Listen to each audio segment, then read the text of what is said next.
First of all, anything you see, do, touch, eat, drink, wear, ride in, ride on, fly in, fly on, live in, sleep on, wear, watch, listen to, anything you do or touch or anything at any time is because of engineers and computer scientists.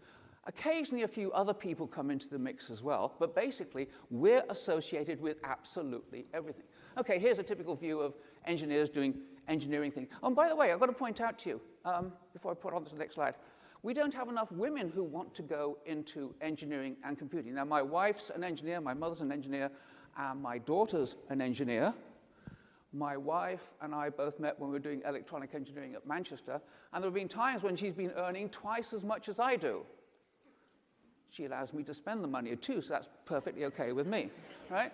But here's a couple of examples. Nicole Scott got a degree in engineering, is now an astronaut. Ginny Rometty got a degree in engineering, and now she's the president and chairman of IBM.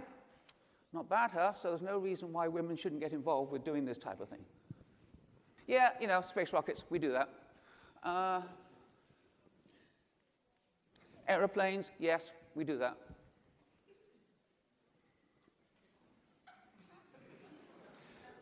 Weird cars, even if they're in Clemson colors, yep, we do that.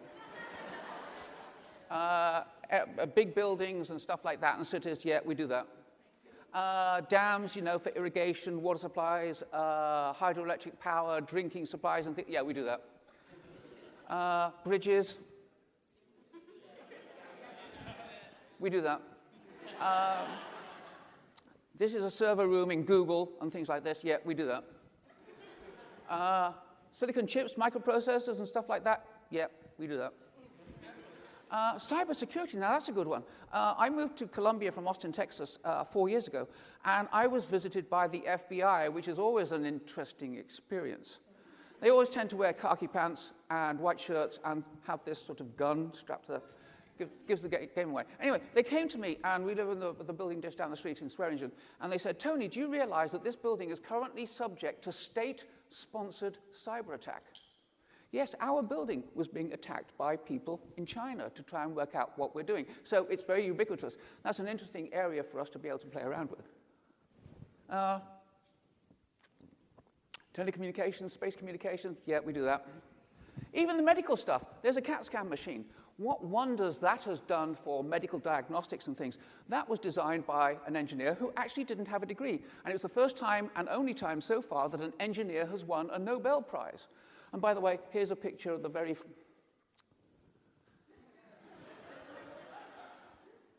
first CAT scan machine. I'm sorry, I had to do it. I had to do it. Ah.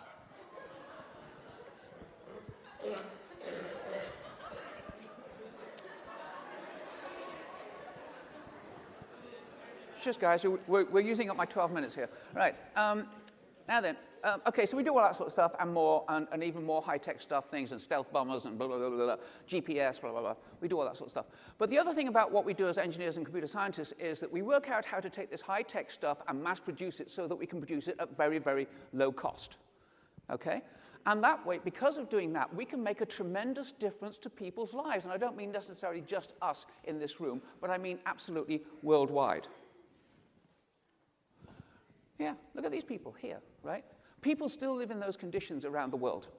When Thomas Edison invented the light bulb, there were 1.5 billion people in the world. There are now 1.5 billion people in the world who currently still do not have electricity. So just picking one example. Now, about what we can do for people in the third world in situations like this. You notice these shacks that they live in? They don't have windows. Why don't they have windows? Because they can't afford glass. So because they can't afford glass, they don't just leave a hole in the wall to let the light come in, because if they let the light come in, the wind can get in, the rain can get in, the bugs can get in. They don't have holes in the walls, so it's dark inside their huts, even in the middle of the day. So how are we going to solve the problem for these people who can't afford anything?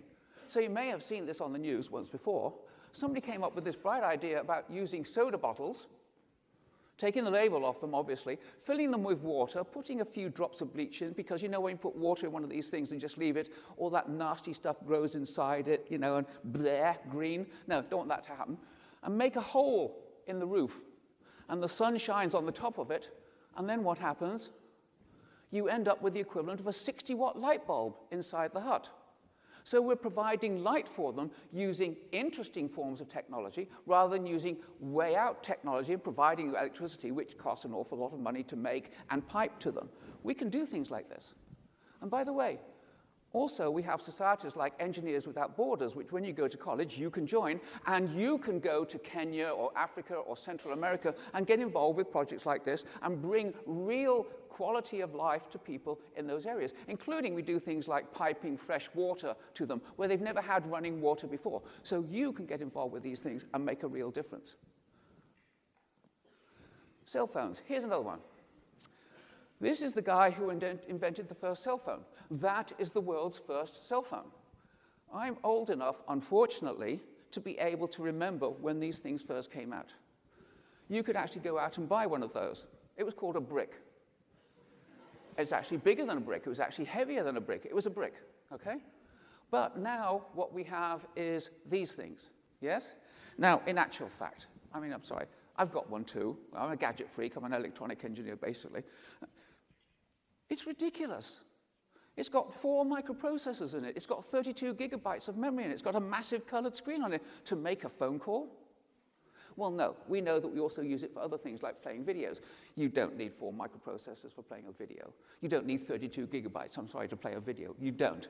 But, you know, having said that, I do know that this will break in the next 2 months. Oh, I'm sorry, it's broken. I've got to buy the next new one. I'm going to be like you. I'm going to get one as well. But by the way, even these phones, we can mass produce and make them at a point where everybody in this room probably has one, right? Because it's affordable.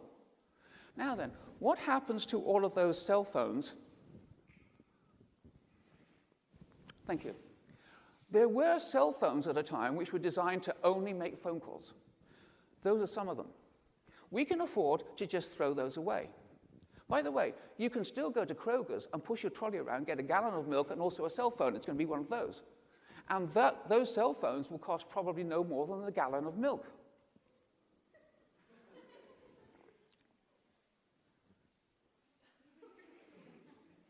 Cost no more than a gallon of milk. Sorry, I just wondered where the joke was. Anyway, fine. Okay.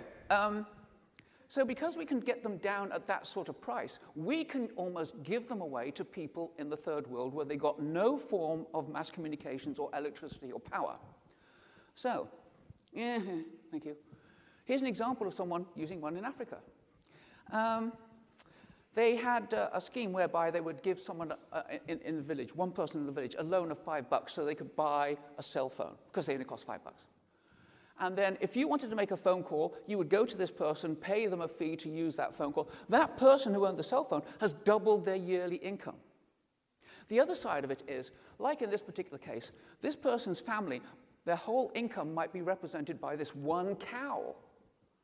And before they had cell phones, the cow went sick. They would have to walk for one day in that direction to find the vet, to then come back to the vet and say, "You stupid idiot, this cow is dehydrated. Give it a bucket of water, it's going to be fine." And then go back. It's taken 2 days.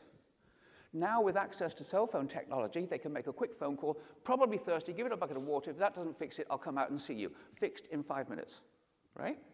So look at the difference that that's made to people's lives in these areas. Now, what about cell phones? Yes, they need electricity, right? And I said getting electricity here is a difficult problem. Yeah, well, we have solar-powered cell phone towers too, so that problem is solved. We've made a tremendous difference to people's lives. Here's another example, Médecins Sans Frontières. This is a French society which is Doctors Without Borders. Basically, they go in and provide medical care, Western medical care, in places in the third world where they don't have access to medical care, maybe because of civil war, et cetera, right? Here's a picture of this sort of person in operation. Now, the one example I want to give you was based on, and I've got to be very careful how I put this to you here. This came out of the USA Today newspaper, which is an American newspaper, right? They happened on this example to be talking about this British doctor. So I'm not picking up a British doctor just because I'm an ex-Brit, okay? No, this came out of a USA Today newspaper, this example. And this doctor would give up 1 month a year of his time to go and work for Médecins Sans Frontières. He was working in the Congo. And this person walked in out of the bush, and what had happened was he was going to have to amputate his arm, shoulder blade, and clavicle. He was a surgeon. He'd done operations before. Yeah, I can do this.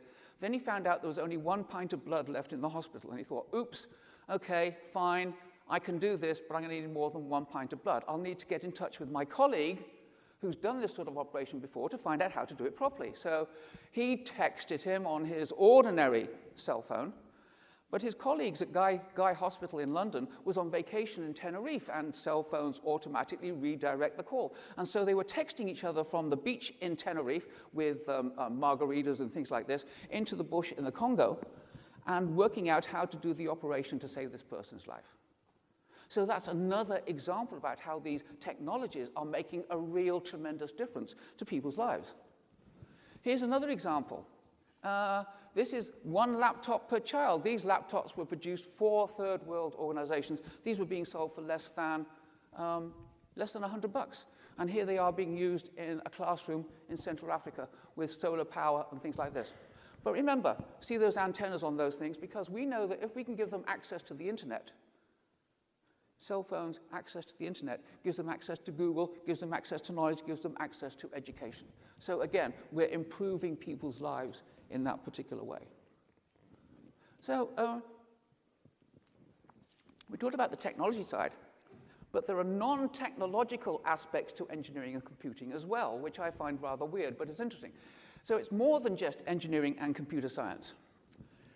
You have to be rather correct with your use of English, whether it's American English or English, I not really care about, right? Psychology and law. Okay, a couple of examples. It's quirky. It's quirky. Excuse me. Okay, it's quirky. English. Yeah, I hated English at school. And I'm sorry if there's any English teachers in the audience. I hated Shakespeare. And we had to study Shakespeare every single year. Oh, it sucked. Anyway, fine. No, I mean, plenty of people like it. Don't misunderstand me. I'm just talking about me personally, right? So English. Let me give you an example. When someone says, I want you to design something, I'm going to write it down in English to tell you what I want you to design, all right? And then you go away and design it. But if we're not too careful with how we write things down in English, we're going to create a mess. Let me give you a very, very simple example. Today is Saturday. If I said to you, okay, we're going to meet next Sunday, do you think I'm talking about tomorrow or a week tomorrow? Most people would say a week tomorrow. But technically speaking, next Sunday is when? Right. So that's how we can make mistakes when we use English, because people colloquialize it and use it in different ways to way it could or should be. Causes an awful lot of problems when we're designing technical products. Psychology. Medicine bottles. We know about kiddies finding that pills look like sweeties and things like this, and so can overdose on your codeine and blah, blah, blah, blah, blah, blah, blah, right? So what we did as engineers, we came up with these kiddie-proof tops, you know, pressed down things. They're kiddie-proof, right? So we've solved the problem, right? Well, it led to an additional 3,500 poisonings of children over previously. Because the parents said, oh, I don't need to lock these medicine bottles away because they've got safety caps on. And we all know, well, from when we were younger children, we can get into absolutely anything we want. So we've got to use psychology in what we're doing with these things to understand exactly how human beings operate. So we need to have psychologists working with us in order to design the right sort of products. Human factors. Anybody here ordered one of these? Oh, all right, fine, you know. Trust me, I'm an electronic engineer. The electronics in there is not particularly way out wonderful. It isn't. That's why we can mass produce them and sell them at ridiculously low prices for what they are.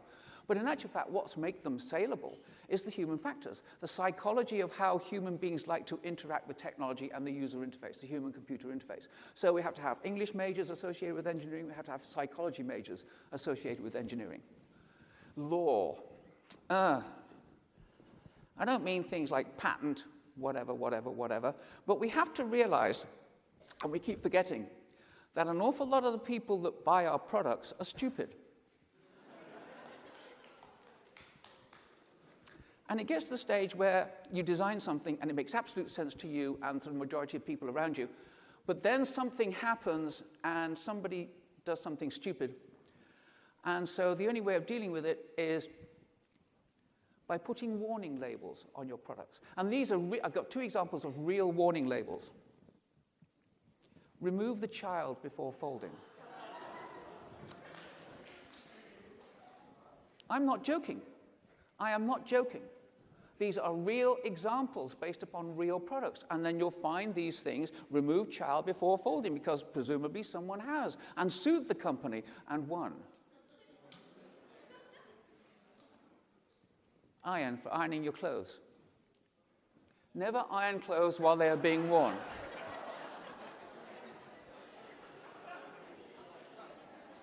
It is a bit worrying, isn't it? Right? But these are real warning labels that so we have to take the law into account when we're doing these things, right? Okay, so this is going, okay, so engineering computing, is it boring? No. Ever changing? Yes. Save the world? Yes.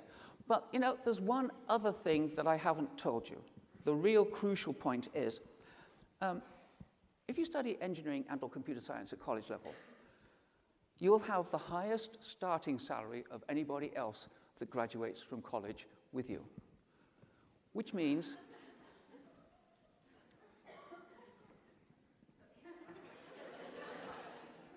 you can end up with one of these. That's a Jaguar F-Type coupe. It's mine. Thank you.